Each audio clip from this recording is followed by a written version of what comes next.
23 na baada ya hapo tutakuwa na usomi wa neno la Mungu katika kitabu cha Yohana sura ya 14 mstari wa kwanza hadi 6, na baada ya hapo tutasoma Wakorintho wa kwanza sura ya 15 na mstari wa 35 hadi 49. Bwana Yesu asifiwe.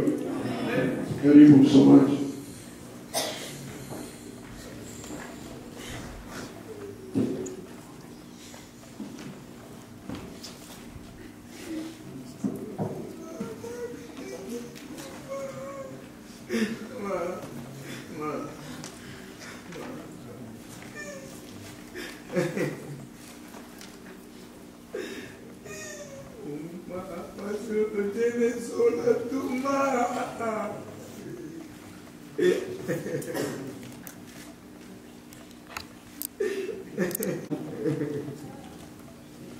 Tunasoma katika Yesu Kristo.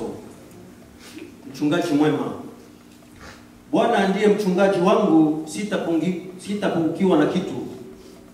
Katika malisho ya majani mabichi unilaza, kando ya maji ya utulivu uniongoza. Uniuisha nafsi yangu na kuniongoza katika njia za haki kwa ajili ya jina lake.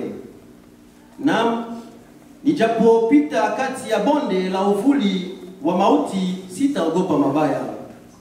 Kwa maana wewe upo pamoja nami, gongo lako na fimbo yako vyanifariji. Waandaa meza mbele yangu machoni pa watesi wangu. Umenipaka mafuta kichwani pangu, na kikombe changu kinafurika. Hakika wema na fadhili zitanifuata siku zote za maisha yangu. Amen.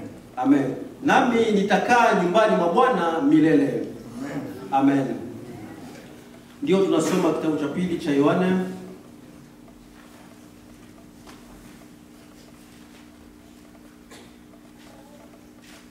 Yohane sura ya 14 mstari wa 16. Tunasoma katika jina la Kristo.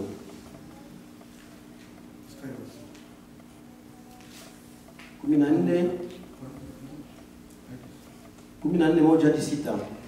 Tunasoma katika jina la Kristo. Msifadhaike mioyoni mwenu, mnamwamini Mungu, niamini na mimi. 2. Nyumbani mwa Baba yangu mna makao mengi, kama sivyo ningaliwaambia, mahana naenda kuandalia mahali. 3. Basi mimi nikienda na kuandalia mahali, nitakuja tena niwakaribishe kwangu, ili nilipo mimi nanyi muwepo. 4.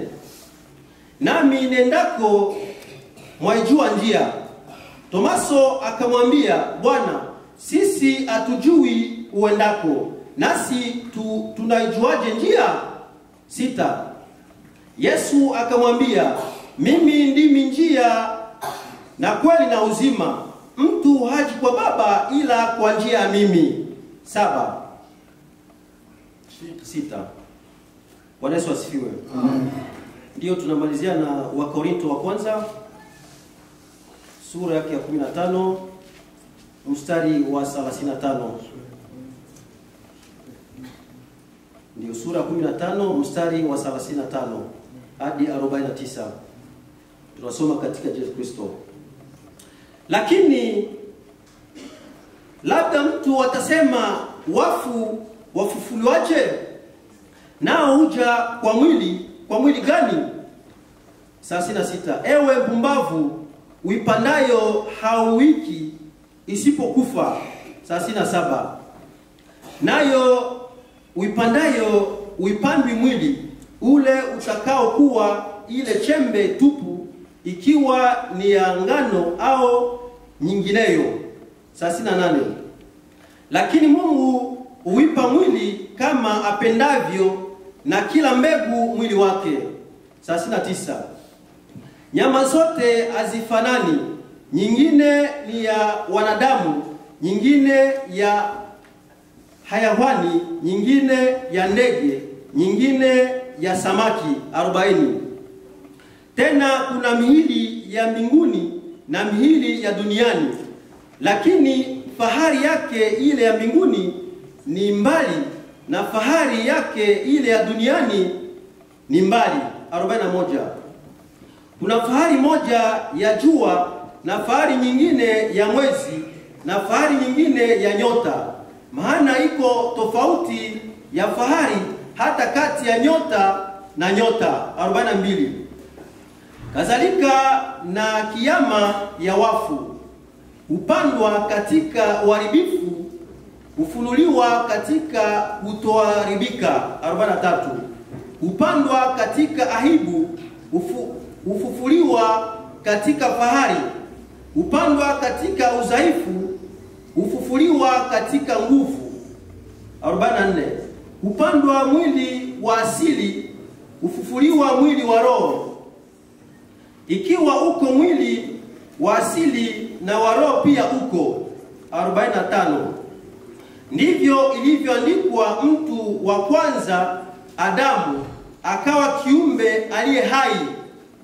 Adamu na mwisho ni roho yenye kuisha. 46. Lakini hautangulii ule wa roho, bali ule wa asili, baadaye huja ule wa roho. 47. Mtu wa kwanza atoka katika nchi, ni wa udongo. Mtu wa pili atoka mbinguni. 48. Kama alivyo yeye wa udongo, ndivyo walivyo walio wa udongo, na kama alivyo yeye wa mbinguni, ndivyo walivyo walio wa mbinguni. 49. Na kama tulivyoichukua sura yake yule wa udongo, kadhalika tutaichukua sura yake yeye aliye wa mbinguni. Amina. Amen. Bwana Yesu asifiwe. Asifiwe tena. Ndio najua ya kwamba tumesikia maneno ya maandiko, na tutaenda na wimbo na katika wimbo tutakwenda kutoa sadaka. Wale ambao wamejiandaa kwa sadaka zao watazitia hapa. Bwana Yesu asifiwe.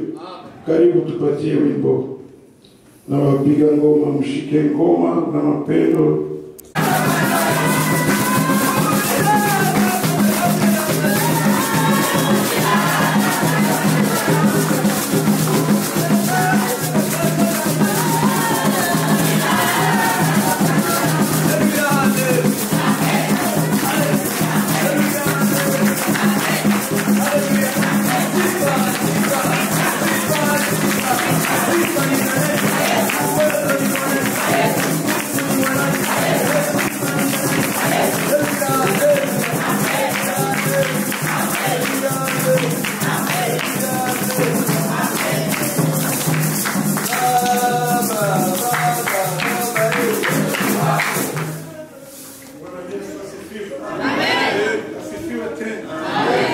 Ndio tunamwalika mama mchungaji Malanga aje aombe sadaka na sisi sote tusimame.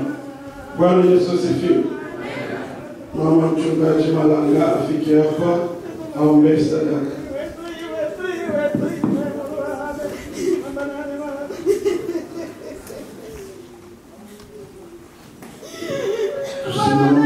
Tusimame.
Marehemu alijulikana kwa jina la Charlotte Majaliwa wa ukoo wa Babungwe Bashi Mshikirwa.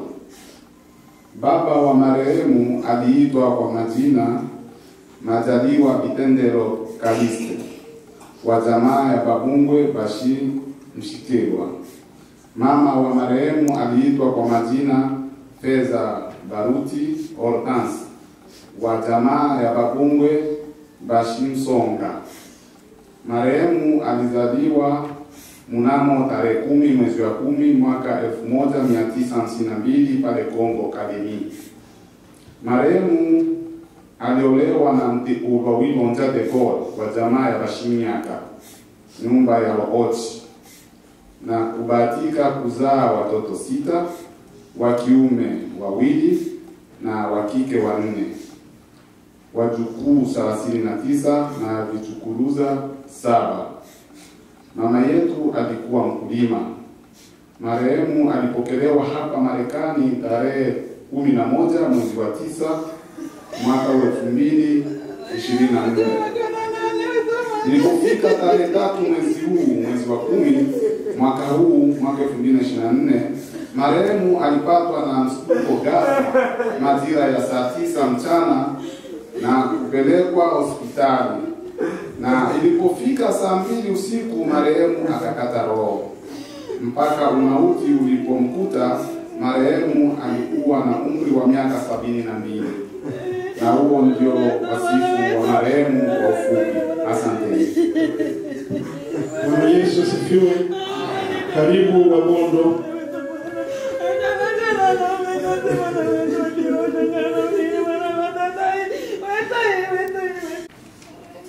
Kwa chino mzee ale walotokana nibo yanyivyasi vya mwechi tatoma ngo tenda miyombo mpaka mtu kama shika ibonde ya sona imango tenda miyombo ya kashitinga mkwechi mpaka ali mtumu watushika na kanyamanga wabondo bose baulano uchiweza leo labda wale bashikie ine mwenyekiti wa state ya North Carolina na eti mongo biografia marehemu wana aele na mwechi woma ikatu na nataka tuengele chani bo mwana wose wa mbongo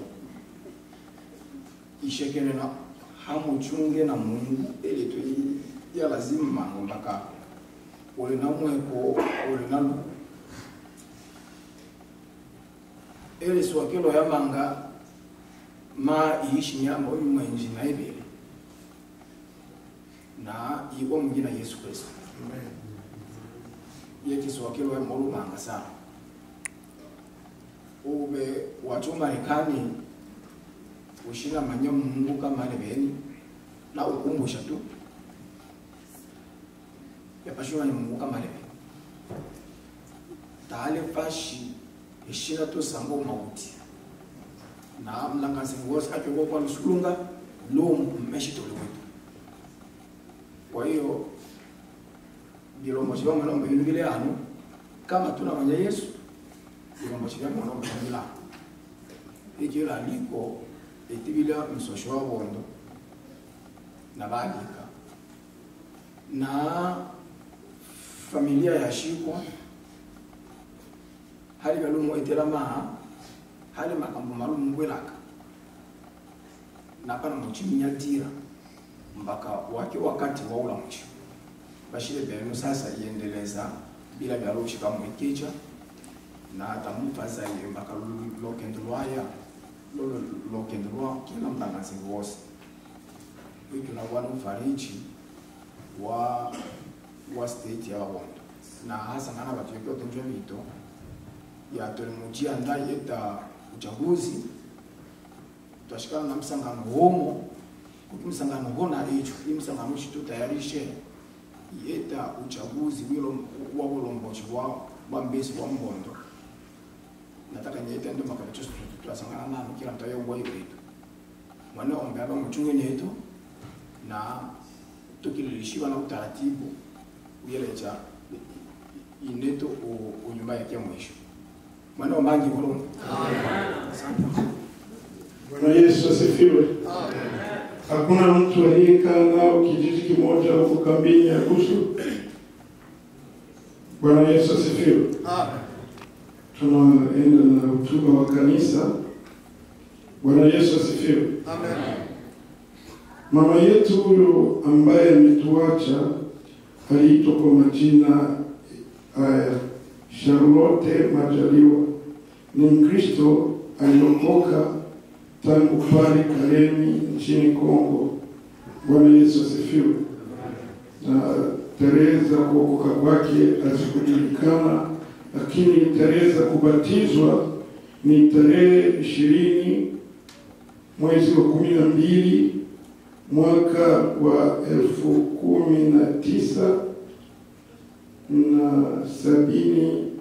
1979. Nasema vizuri? Ndio. Mmenielewa? Ndio.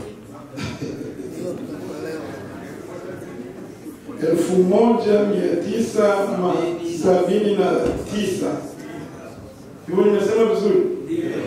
Bwana Yesu asifiwe. Amen. Bwana Yesu asifiwe. Amen. Na mama yetu ni Mkristo wa kanisa la Kadafi. Anajumuika na kula meza ya Bwana, alikuwa mtoaji wa sadaka na michango yote ya kanisa alihudhuria. Bwana Yesu asifiwe. Alitoa sehemu ya 10 na hayo ni maisha, ni hotuba kwa kifupi ya maisha ya mama yetu kwa kiroho. Bwana Yesu asifiwe. Na ameshuhudiwa haya na mchungaji wake wa kanisa la Kadafi la kambini Nyarugusu station ya Carmel G1. Bwana Yesu asifiwe. Na mchungaji anaitwa Hippolyte Ramadhani. Bwana Yesu asifiwe. Bwana Yesu asifiwe. Na nataka niseme hivi, Mara nyingi mnatuona tunakuja kuzika watu hapa Rally. Tunatoka Greensboro tunakuja kuzika watu hapa. Hatuji kwa bure. Bwana Yesu asifiwe. Amen. Hatuji tu sababu wanazikaka, hapana. Tunakuja tukiona kuna kitu fulani ambacho kinatuwezesha tuje. Bwana Yesu asifiwe. Amen. Tulifika hapa mara ya kwanza, kulikuwa mama mmoja. Yule mama aliita watumishi wa Mungu, wakatuita, tukakuja kuomba naye na tukasikia ushuhuda wake. Hiyo ilitufanya sisi tuje kumzika. Bwana Yesu asifiwe. Na mtu wa pili alikuwa mmonga.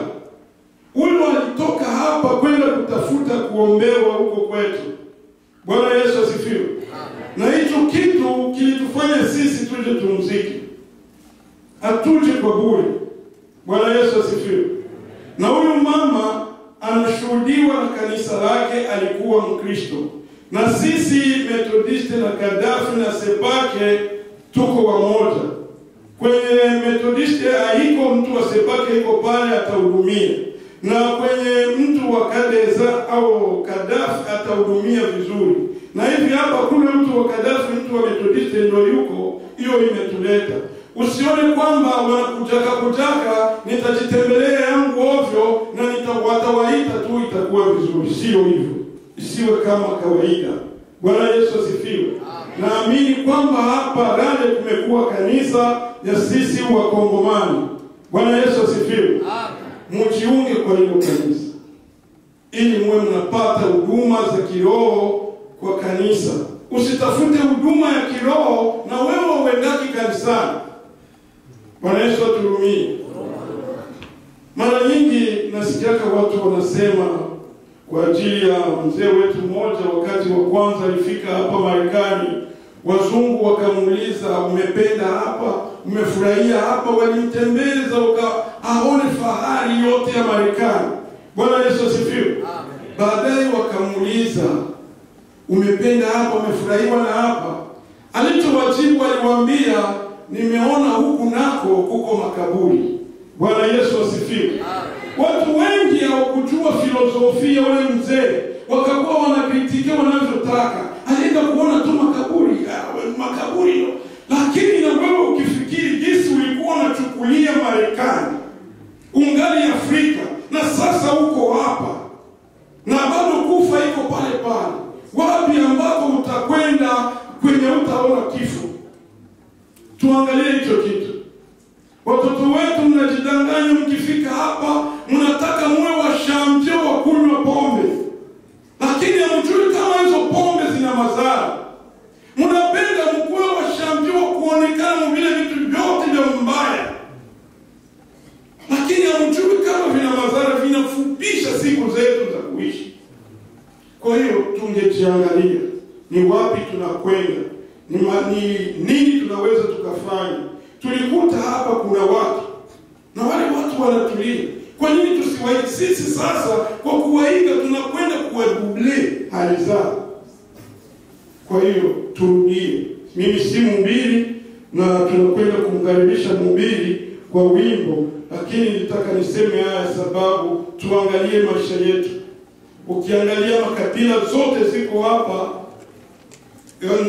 wanaokufa wengi ni sisi Wabondo. Bwana Yesu aturumie sana. Ni tuchunguze maisha yetu yanaenda namna gani.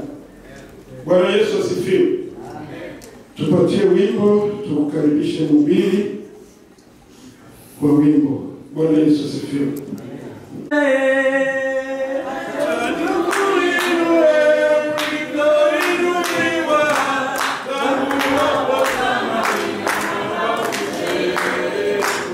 Ajay, ajay, ajay,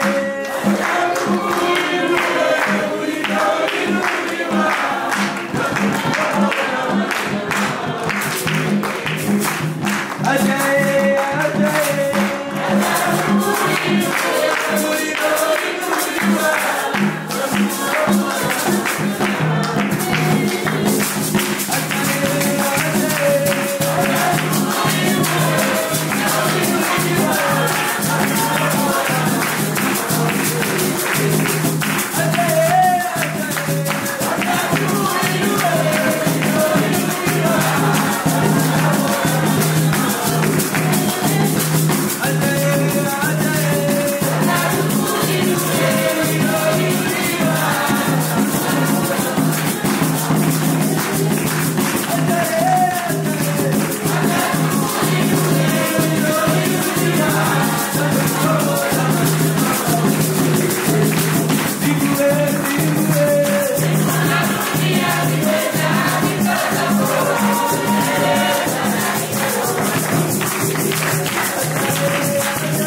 lakini wengi wamepotoshwa na tamaa za shetani hatujui. Lakini tuomba mfariji mkubwa ni wewe. Fariji kila mtu aliyekuwa hapa na ufundishe kila mtu aliyekuwa hapa apate kujua kwamba ni wewe Mungu uliyeumba wanadamu. Na wewe Mungu tena ndio unaumba wanadamu. Ikiomba kwa katika jina la Yesu Kristo wa Nazareti. Amen. Amen. Jina la Bwana libarikiwe. Amen. Najua sisi wote tuko mahali hapa ambacho tumeona hapa mbele, tunaona mwili wa marehemu. Lakini unaweza kujiuliza kwa nini amekufa? Kwa nini amekuwa marehemu? Ni kitu gani ambacho kimetoka ndani yake? Tutajifunza kwanza kujua mtu, maana ya mtu. Alafu tutajifunza neno nafsi. Alafu tutakwenda kuona roho na mwili. Amen. Tusome kitabu cha Mwanzo sura ya Mwanzo 2 mstari wake wa 7 pale. Bwana Mungu akamfanya mtu kwa mavumbi ya ardhi, akapumua pumzi ya uhai katika pua ya mwanadamu, mtu akawa nafsi hai. Jina la Bwana. Bwana Mungu akamfanya mtu kwa mavumbi ya ardhi, akampulizia pumzi katika pua, mtu akawa nafsi hai. Jina la Bwana. Tunakwenda kuona neno la kwanza, pumzi. Pumzi ni nini? Pumzi ndiyo roho, ndiyo uzima. Jina la Bwana. Amen. Udongo ni nini? Udongo ndio mwili ambao mwanadamu amefaa. Jina la Bwana. Amen. Maana hapa mimi nilipo, mimi hapa, hauwezi kuniona mimi. Hauwezi kuona roho na nafsi ambayo inakamilisha mtu. Unapoona hapa ni mwili ambao umevalishwa. Maana mimi nimevaa mwili. Na kinachopeleka mimi kuvaa mwili ni roho na nafsi. Na hiyo roho na nafsi ndio mtu. ndio mwanadamu. Ndio wanabarikiwa. Amen. Mfano, kaa pale ulipo, ongea kwenye moyo wako, hautasikia tunachoongea. Kwa sababu ya nini? Mwili hautoi ile sauti. Niko kimya hapa, lakini naongea. Iliongea nini? Hamkuelewa. Maana mwili ni chombo tu, lakini mtu ndio ile pumzi ambayo ni roho inayokamilisha mwanadamu kuwa mtu. Na wakati ile roho inapoondoka, mwili umebakia. Ndio umebakia. Na huo mwili ndio umekufa. Kwa sababu mwili unaishi unapokuwa pamoja na roho na nafsi. Ndio umebakia. Amen. Zinapoachana, mtu anakufa. Mfano, hapa hivi roho imetoka, imekwenda, lakini mwili upo. Mwili hauna kazi. Hapa hivi damu na maji havipo tena katika mwili. Vimeachana. Na kinachokamilisha mtu kuitwa mtu ndio hiyo roho na nafsi. Lakini sasa kila mwanadamu, uelewe, anapungukiwa. Kila mwanadamu anapungukiwa. Maana kila mwanadamu ana hazina. Mtu anayepungukiwa ni lazima aazime kitu. Ndio barikiwa. Amen. Na kwa sababu tunapungukiwa, kuna kitu ambacho kila mtu anakiazima. Uwe mfalme, uwe tajiri, uwe milionia, unazima. Unazima nini? Unaweza kuuliza, nimeazima nini? Na kile ambacho umeazima sasa, kwa sababu hauelewi, mwenye anakuazima kuna muda ambao atakuja kuchukua. Bwana, nimekupatia gari yangu, nimetembea nao, nahitaji katika gari yangu. Jamani lakini. Amen. Mfano tumetoka kwetu sisi wote hapa. Tulikuwa tunafanya ile matofali. Unaweza kama una form mbili, unakuta kuazima ili upate ukizima mahitaji yako. Lakini mwenye form atakuja basi, nipatie sasa. Nipatie nini wiki moja? Nahitaji nichukue, kwa sababu atachukua kwa sababu nini? Ni ya kwake. Jamani lakini. Mfano huu nataka kuonyesha sasa ya kwamba kila mwanadamu anaazima, anachoazima ni nini? Ni ile pumzi iliyopumziwa ya uhai ambayo inaweka mtu kuitwa mtu. Na hiyo pumzi ambayo tuazima ni Kristo, ni Mungu, ni ya kwake. Na wakati anapokuja kuichukua, na kwa sababu wewe unakutayarisha, unaona kwamba muda wangu umekuwa mchache. Bwana tuhurumie. Zaburi 19 mstari wa 10 inasema, siku za kuishi za mwanadamu ni chache. Tumepewa miaka 70 ikizidisha 90. Kwa nini umepewa? Mtu anaweza kupewa muda kwa kitu chake? Hapana. Kitu kilichokuwa cha kwako unaweza kupewa muda. Hauwezi kupewa muda kwa kitu cha kwako. Umepewa muda kwa kitu ambacho sio kwa cha kwako. Na muda ambao tumepewa ni hiyo pumzi ya uhai. Tunapewa hapa duniani itumikishe kwa mapenzi ya Mungu. Lakini wengi wanaichezea. Wanatumia.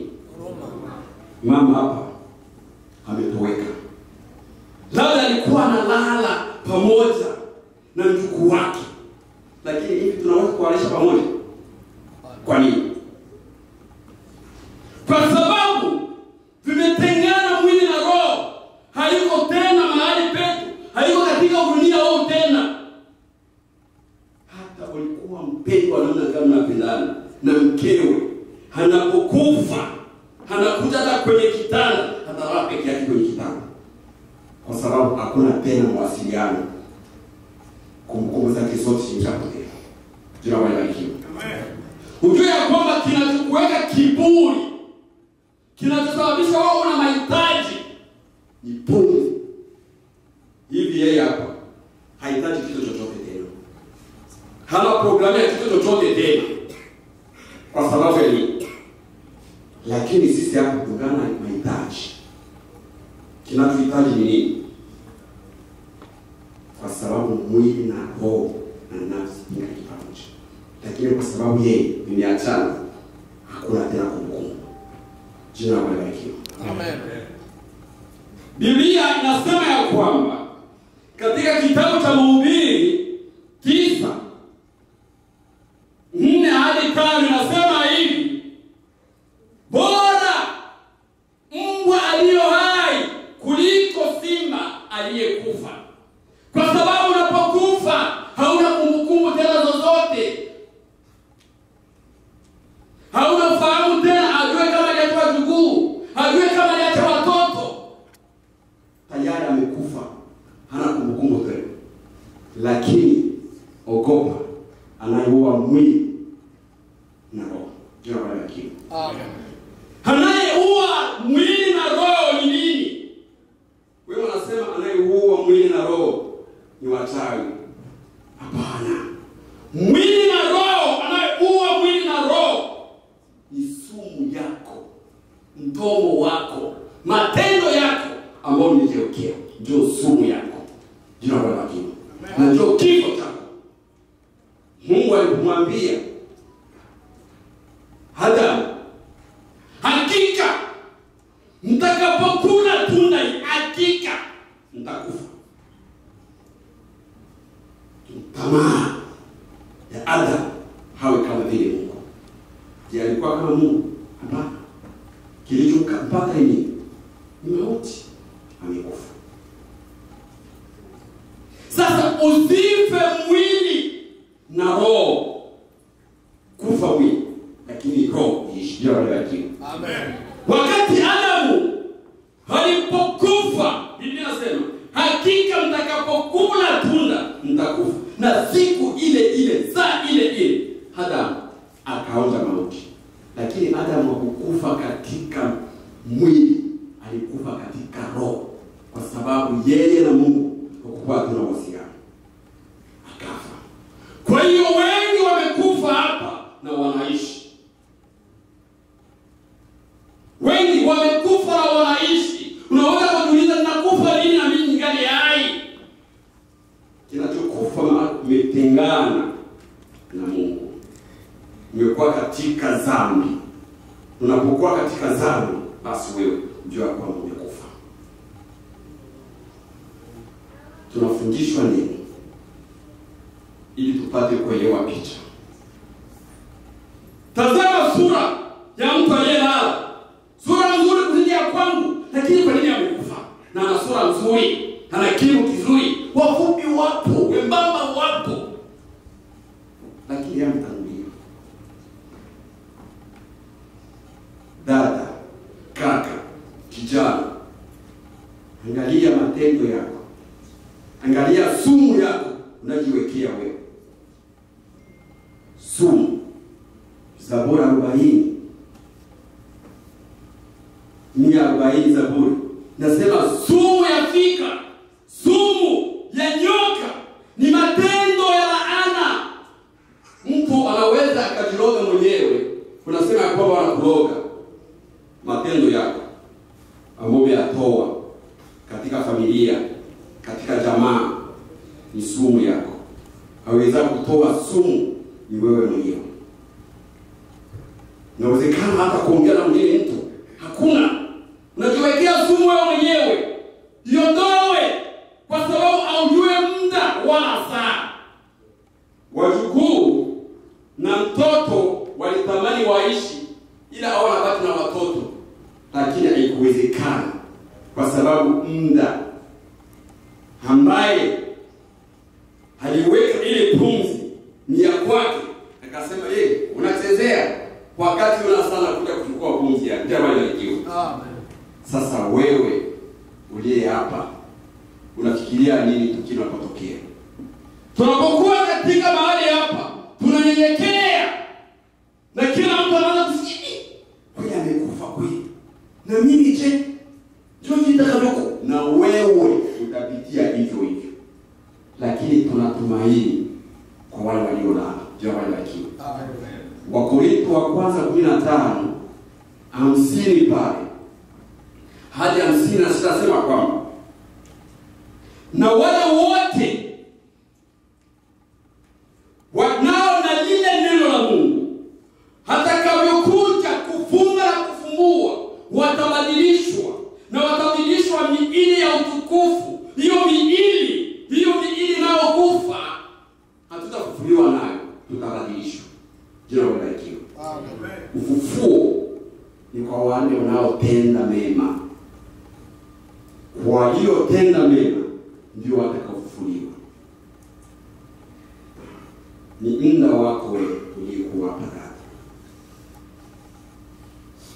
Kifo ni lazima kwa mwanadamu. Kwa nini? Mtu anakufa. Ni wakati. Wengi hawajui neno hili. Itakusaidia sana. Biblia inasema kile upandacho ndicho utakachovuna. Sasa Mungu anapanda nini? Mungu anapanda wanadamu. Ni lazima avune wanadamu. Anapanda wanadamu, ni lazima avune wanadamu. Sasa kwa nini Mungu avune wanadamu? Na kwa nini unapokuwa shamba lako la mahindi unapanda kuvuna? Kwa sababu yatimiza mahitaji ya malengo yako.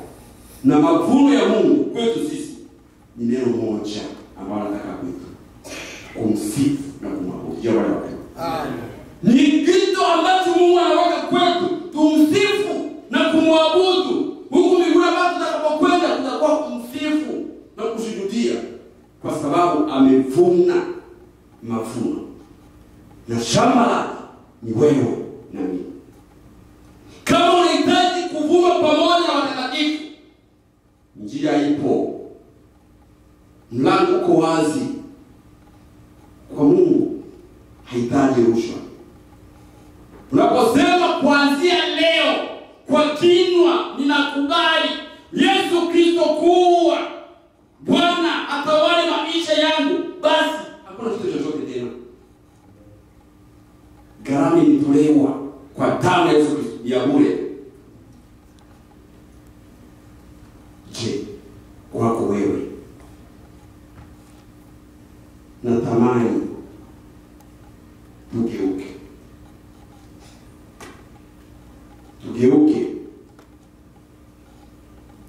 Kila mtu ana muda wake. Nataka kuambia historia fupi.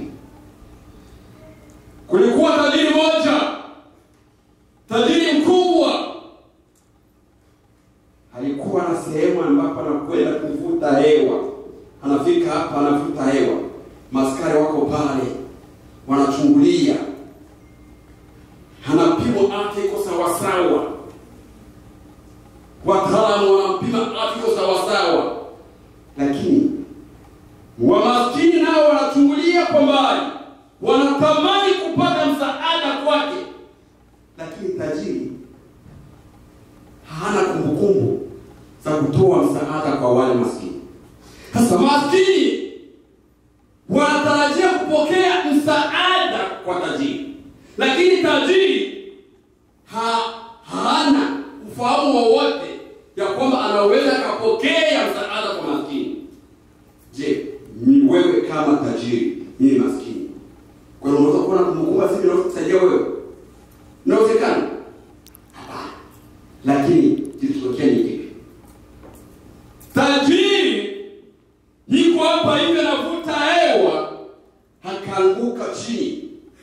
Na alipoanguka chini, maskini wakapiga kelele. Walipopiga kelele, jeshi likaja na kuwashika wale maskini. Nini mnapiga kelele kwa ajili ya nini? Mnapiga kelele kwa ajili ya nini? Tunaona tajiri anatumia pale. Tajiri anafahamu. Jina la Bwana. Amen. Kilichookoa tajiri ni ile pumzi ambao walitoa ya jina la Bwana. Amen. Lakini tajiri alipotoka pale akapelekwa, wataalamu wakafungwa. Mlisema aje nzuri, nini kinatokea? Lakini fahamu zilipotokea, tajiri akasema kwamba sikukuwa na kumbukumbu kama maskini na kumsaidia. Kumbe pumzi ambao maskini anayo na mimi ninayo Jina la Bwana libarikiwe. Sisi wote tuna pumzi, na pumzi ni ya Mwenyezi Mungu, na ndio tumeazima. Kwa hiyo elewa ya kwamba ulicho nacho umeazimwa, pumzi si ya kwako, mwenye naye amechukua. Kesho itakuwa kwako au kwangu. Tengeneza njia yako, tengeneza njia yako. Muda upo, nenda nyumbani ukaelewe kipi ambacho mimi kinanitenga na neno la Mungu. Je, ni njaa? Ni magonjwa? Ni vifo? Ninasema la. Nikiwa pamoja na Mungu hakuna ambacho kinaweza kunitenganisha. Haleluya.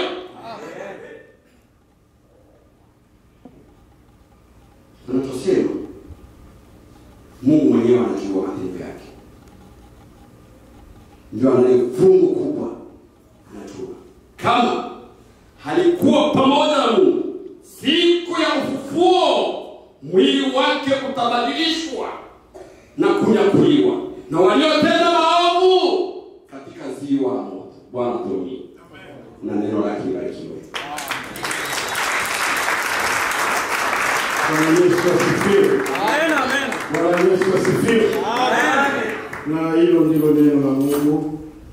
Kwa hiyo tunamwalika mzee Alole aombe kwa kufariji familia ambayo imebaki, na mtakapotaka kuona mwili tutakwenda na utaratibu ufuatao.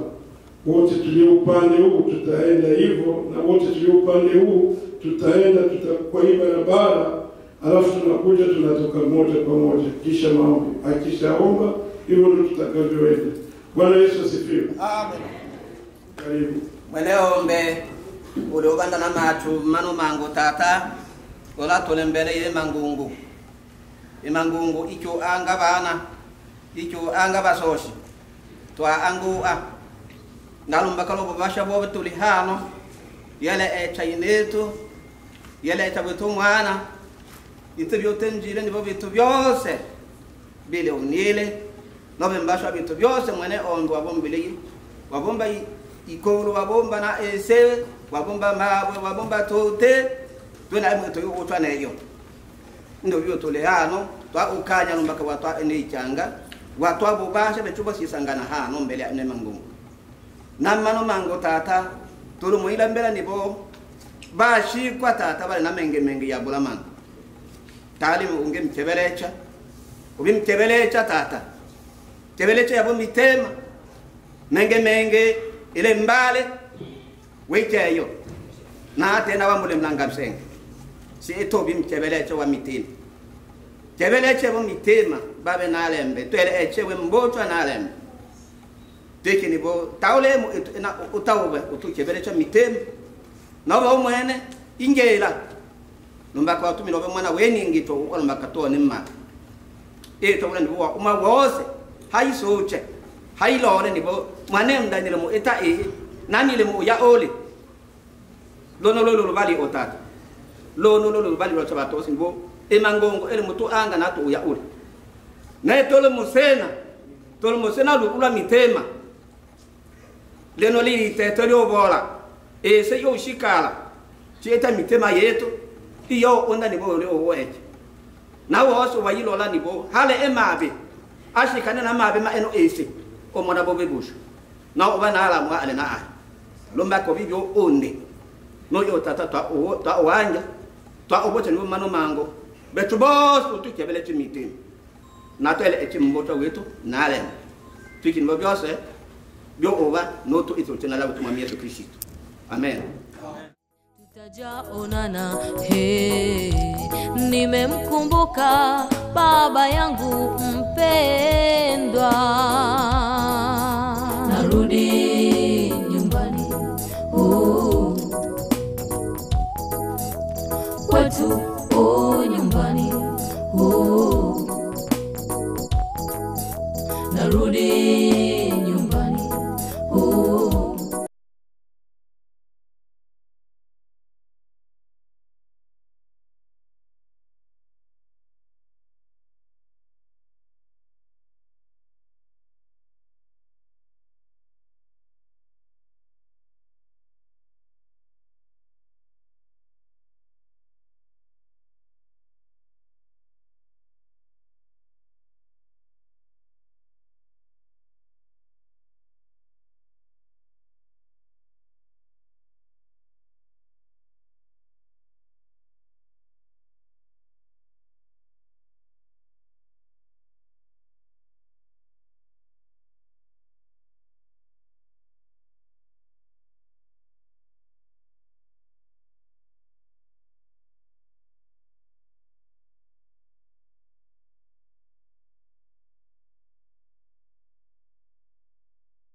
Tutajaonana, nimemkumbuka.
Tutajaonana, nimemkumbuka.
Tutajaonana, nimemkumbuka.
Bado wayanza. Anga wanasubiria Tanzania. 20 minutes. Sasa mwimbaji mwenyewe iko. Kujitolea tu. Kama unaweza saidia unaitoa tu.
Nitayainua macho yangu nitazame milima, msaada wangu Baba utatoka wapi?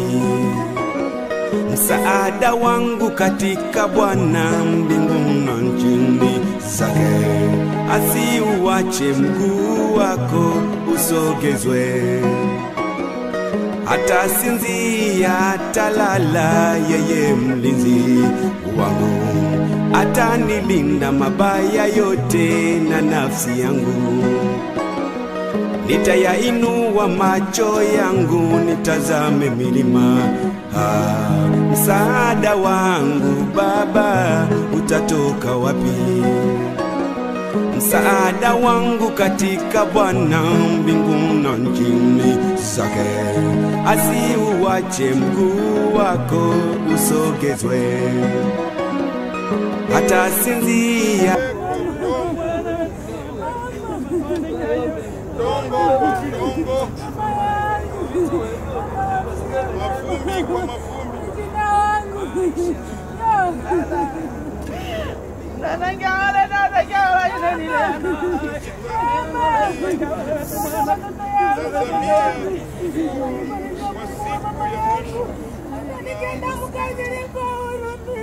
maisha ya mfalme wa Bwana wetu Yesu Kristo, wakati atakapokuja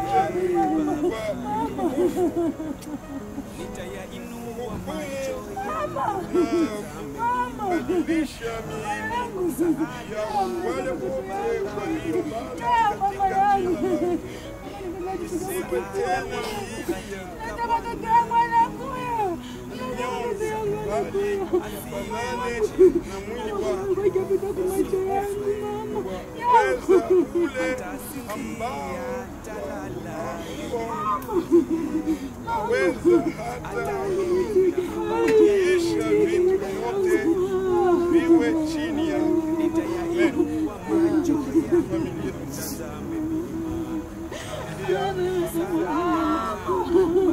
Na mapastori walio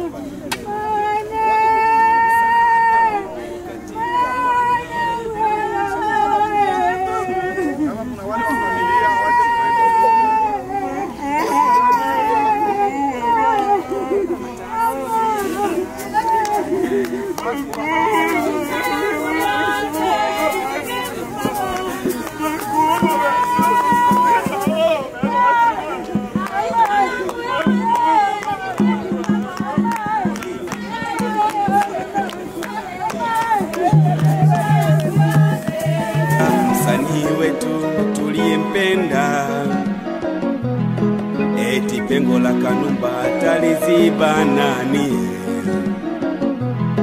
Hata hao wanaonichukia watabeba jeneza langu kwa nyimbo na sala za huzuni.